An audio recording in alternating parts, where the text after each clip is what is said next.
Subscribe कीजिए the perfect classes channel को और बेल आइकन को दबाइए लेटेस्ट वीडियो सबसे पहले देखने के लिए। Hello student, the perfect classes में आपका स्वागत है। वर्कशीट नंबर 19 डिस्कस करेंगे बच्चों। क्लास 10th की इंग्लिश की वर्कशीट है। डेट है इस वर्कशीट की 18 अगस्त 2020। क्लास टीचर का नेम यहाँ लिख देना, स्टूडेंट अपना नेम यहाँ पर लिख लेंगे। Dust of snow Robert Frost के द्वारा लिखा हुआ है। पढ़ लेते हैं पोएम को थोड़ा सा। The way A crow Shuk down on me the dust of snow from the hemlock tree. Hemlock tree से बर्फ की स्नो को एक कौवे ने मुझ पर इस प्रकार गिराया। Has given my heart a change of mood and saved some part of a day I has rued. कि मेरे मूड को एक बदलाव दे दिया उसने, मेरा जो हार्ट था वो बिल्कुल चेंज हो गया और मेरे दिन का बहुत सा भाग उसने बचा लिया जो कि रूड था, मतलब जो रेग्रेट में गुजरा था उसका दिन। तो इसे थोड़ा समझ लेते हैं बच्चों पोएम को। एक क्रो की बात हो रही है, आप इस पिक्चर में देख सकते हैं। ये एक क्रो है जो एक ट्री पर बैठा हुआ है। ये ट्री जो है इसे हेमलॉक ट्री कहते हैं। ओके, हेमलॉक ट्री पर एक क्रो बैठा हुआ है। वो हेमलॉक ट्री पर जो बर्फ़ होती है वो पूरी बर्फ़ बिखरी हुई होती है। तो जब एक क्रो उस पर बैठकर बर्फ़ के ऊपर बैठा होता है तो नीचे जो पोएट खड़ा होता है उसके ऊपर भी बर्फ़ गिर जाती है। होपफुली इतना एक्सप्लेन नहीं किया, लेकिन जो क्रो है उसकी मूवमेंट से वो बर्फ़ उस पर गिरी होगी। तो उस बर्फ़ के गिरने से जो पोएट का मूड था वो एकदम से चेंज हो गया। उसके हार्ट में चेंज आया, उसके मूड में चेंज आया और उसका दिन का जो बाकी बचा भाग था वो ख़राब होने से बच गया, क्योंकि उससे पहले का जो दिन उसने बिताया था वो काफ़ी दुख भरा दिन था। ठीक है, रेग्रेटफुल डे था जो उसने बिताया था, क्योंकि उसका किसी बात से मूड अपसेट था जो कि अब बर्फ़ के गिरने से उसके मूड में चेंज आ गए। तो ये बच्चों हमारी पोएम थी। ओके, आगे देख लेते हैं।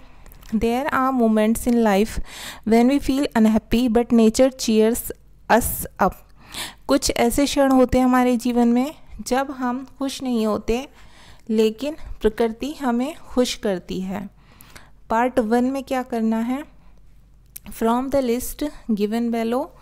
आपको नीचे एक लिस्ट दी हुई है, ये 1 से लेकर ये 10 तक आपको लिस्ट दी हुई है। टिक व्हाट मेक्स यू हैप्पी। तो आपको राइट का टिक लगाना है ये वाला इनके सामने, जिस जिस काम को करने से आपको खुशी मिलती है। ठीक है, तो इनको पढ़ना है हमें 1 बाय 1 और आपको अपनी चॉइस के अकॉर्डिंग इसके सामने निशान लगाना है। मैं भी अपनी चॉइस के अकॉर्डिंग निशान लगा देती हूँ बच्चों। आपको इसमें से जो पसंद हो आप उसके सामने टिक कर देना। ओके, अपने आप कर सकते हैं आप, मैं अपने अकॉर्डिंग कर रही हूँ। मैं पढ़ लेती हूँ। फर्स्ट है looking at the rising sun. Rising sun को देखना मतलब उगते हुए सूरज को देखना। A new leaf on a plant, plant पर एक नई पत्ती को देखना। A flower bed on a plant, पौधे पर फूल की कली को देखना। The sounds of birds in the morning, सुबह में पक्षियों की साउंड को सुनना। तो मुझे तो बच्चे ये चीज़ पसंद है, तो मैं इसके सामने ना टिक कर देती हूँ। ओके, मुझे बहुत पसंद है मॉर्निंग में जब बर्ड्स की जो हम साउंड सुनते हैं वो अच्छी लगती हैं। नंबर 5 पर है एक क्लाउडी स्काई, बादल वाला आसमान देखना। नंबर 6 पर rain on A hot day, मुझे ये भी पसंद है। गर्म दिन में बारिश हो जाना, मौसम चेंज हो जाता है, अच्छा सा हो जाता है, गर्मी भी ख़त्म हो जाती है। तो मैं इसके सामने भी टिक कर देती हूँ। नेक्स्ट है बर्ड्स इन ए वाटर बाथ, नहाते हुए ये स्नान करते हुए पक्षी को देखना। अगर आपको ये पसंद है तो आप इसके आगे टिक कर देना। ए डांसिंग पिकॉक, नाचते हुए मोर को देखना। तो मुझे बच्चे ये भी बहुत पसंद है, ए डांसिंग पिकॉक, मैं इसके सामने टिक कर लेती हूँ। ए स्टार स्टडीड स्काई, तारों से जुड़ा हुआ आसमान, जब आसमान में तारे ही तारे जगमगाते रहते हैं तो ये भी पसंद है। और नेक्स्ट है ए लाफिंग फेस, एक हंसता हुआ चेहरा, तो बच्चों ये भी पसंद है मुझे। तो मैंने इनके सामने टिक कर दिए 10 में से 5 जो मुझे पसंद थे। नीचे देख लेते हैं, such things make us feel happy instantly and our mood improves making us joyful. ऐसी चीज़ें जो हमें खुश करती हैं तुरंत और हमारे मूड को जॉयफुल कर देती हैं, आनंदमय कर देती हैं। ठीक है, ये कुछ ऐसी चीज़ें थी। नेक्स्ट देख लेते हैं, नेक्स्ट देखते हैं, the poet had a similar experience one day. और जो हमने ऊपर अभी पोएम पढ़ी उसमें पोएट का भी कुछ एक दिन ऐसे ही सेम एक्सपीरियंस था। He was feeling low, okay, जब वो अच्छा महसूस नहीं कर रहा था। वैन ए क्रो, तब एक क्रो जो कि हेमलॉक ट्री पर बैठा हुआ था, जैसे कि पिक्चर में भी दिखाया हुआ है। Shook down some snowflakes on him, कुछ बर्फ़ के गुच्छे टुकड़ियाँ उसने किस पर, पोएट पर गिरा दी। This gave him a lot of joy, जिससे उसे बहुत अधिक आनंद मिला। And he forgot his worries, और वो अपनी चिंता को भूल गया। This instant happiness saved the rest of his day and it passed with cheer. और इससे क्या हुआ कि हैप्पीनेस जो थी वो उसका जो पूरा दिन गया, उसके बाद का बर्फ़ गिरने के बाद का वो पूरा दिन खुशी खुशी गया, और उसकी जो निराशा थी, डिस्पेयर था, वो भी दूर हो गई। तो नेक्स्ट देख लेते हैं हमें क्या करना है। Now answer the some questions related to this poem. अब बच्चों इस पोएम से रिलेटेड हमें कुछ क्वेश्चंस के आंसर देने हैं। ठीक है, who is the poet of this poem. इसमें पूछा गया question, what is the name of the poet, poet का नाम क्या है। तो हमें उनका नाम बताना है, तो हम बच्चों उनका नाम बता देंगे। उनका नाम क्या है, रॉबर्ट फ्रॉस्ट। ठीक है, तो आप ये नाम यहाँ लिख लेना। ओके, नेक्स्ट है, what happen due to the presence of the crow on the tree, tick the correct option. जो पेड़ पर क्रो था उसकी उपस्थिति से क्या हुआ, हमें सही ऑप्शन पर टिक करना है। There was a bird sound, वहाँ पर पक्षी की ध्वनि थी। द ट्री लुक्ड ब्यूटीफुल, पेड़ सुंदर दिख रहा था। Some snowflakes shook down on the poet, या कवि पर कुछ स्नो फ्लैक्स नीचे आ गिरी। तो इसका आंसर क्या होगा बच्चों, इसका आंसर होगा सी। ओके, नेक्स्ट देख लेते हैं। Third, can you gas the state of mind of the poet just before the activity of the crow, tick the correct option. क्या आप अनुमान लगा सकते हैं उसकी जो माइंड की दशा थी, अवस्था थी, वो कैसी थी पोएट की क्रो की एक्टिविटी से पहले, मतलब उसका मूड कैसा था जब तक उस पर क्रो ने बर्फ़ नहीं गिराई थी। तो आपको उस पर टिक करना है करेक्ट ऑप्शन पर। The poet was annoyed and angry, poet चिड़ा हुआ था और गुस्से में था। ही वॉज हैप्पी, वह खुश था। He was in A state of despair, या वो निराशा वाली अवस्था में था। तो हम इसका करेक्ट ऑप्शन कौन सा लगा देंगे, सी।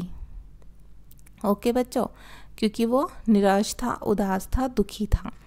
How did the poet feel just after the crow shook down some snowflake, जब क्रो ने पोएट पर स्नो फ्लैक्स गिरा दिए तो पोएट को कैसा फील हुआ, हमें करेक्ट ऑप्शन पर टिक करना है। He felt even more sad, वो और अधिक दुखी हो गया। हिज मूड चेंज, उसका मूड चेंज हो गया। ही स्टार्टेड लाफिंग, उसने हंसना शुरू कर दिया। तो इसका आंसर होगा बच्चों हिज मूड चेंज्ड। ठीक है, उसका मूड चेंज हो गया था ना बर्फ़ गिरने के बाद, तो हम ये लगा देंगे।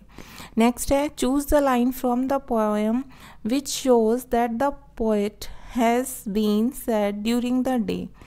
हमें पोएम कि वो लाइन चुननी है जो हमें ये दिखाती है कि पोएट बर्फ़ गिरने से पहले जो पूरा दिन उसने बिताया था उसमें वो दुखी था। ठीक है, दिन के दौरान वो दुखी था उस एक्टिविटी से पहले। तो हम वो लाइन देख लेते हैं, किससे हमें पता चलता है। The way a crow shook down on me the dust of snow from the hemlock tree has given my heart a change of mood and saved some part of a day I had rued। तो ये last line है बच्चों, जिससे हमें पता चलता है कि वो जो उनका पूरा दिन गुजरा था पहले बर्फ़ गिरने से, उसमें कैसा मूड था उनका, सैड मूड था। ठीक है, अब what is the correct rhyme scheme used by the poet. हमें टिक करना करेक्ट ऑप्शन पर कि इसकी राइम स्कीम कौन सी है जो सही है। A b a b, a b c a b c, a b c b. तो इसकी करेक्ट राइम स्कीम है बच्चों a b a b. Okay, ये इसकी करेक्ट राइम स्कीम है। 7 देख लेते हैं। Nature can give us a lot of happiness. प्रकृति हमें बहुत सारी खुशियाँ देती है। When we are feeling low, जब हम कुछ दुखी या उदास महसूस करते हैं। Write about one such experience of your life. अपनी लाइफ का एक ऐसा एक्सपीरियंस लिखिए ब्रीफली, शॉर्ट में। Explain what made you feel sad and how nature gave you happiness. आपको ये बताना है कि आप किस बात से दुखी महसूस किया आपने अपने को, और प्रकृति ने आपको कैसे खुशियाँ दी, हैप्पीनेस दी। You may begin like this. आप इस तरह से शुरू कर सकते हैं। I was not in a good mood that day because. मैं उस दिन अच्छे मूड में नहीं था, बिकॉज क्योंकि। तो आपको शॉर्ट में लिखना है बच्चों, आप शॉर्ट में ये आंसर लिख दीजिए। Because my exam didn't go well. मेरा एग्ज़ाम अच्छा नहीं गया था। बट इट वॉज़ रेनिंग, लेकिन बारिश हो रही थी। व्हेन आई रिटर्न होम, जब मैं घर लौटी। आई लव रेन, मैं बारिश को बहुत पसंद करती हूँ। And I enjoyed the rain a lot, और मैंने वर्षा का बहुत आनंद लिया। And I got a sudden change in my mood, और मुझे अचानक से अपने मूड में बदलाव महसूस हुआ। तो ये हमने शॉर्ट में आंसर दे दिया। ओके स्टूडेंट्स, तो ये आपकी वर्कशीट कंप्लीट हो गई। आई होप आपको समझ आ गया होगा। ठीक है, आपको अपनी पूरी वर्कशीट समझ में आ गई होगी अच्छे से। अगर आपको मेरी वीडियो अच्छी लगी हो तो प्लीज़ मेरी वीडियो को लाइक कीजिए, शेयर कीजिए और मेरे चैनल को सब्सक्राइब कीजिए। Thanks for watching.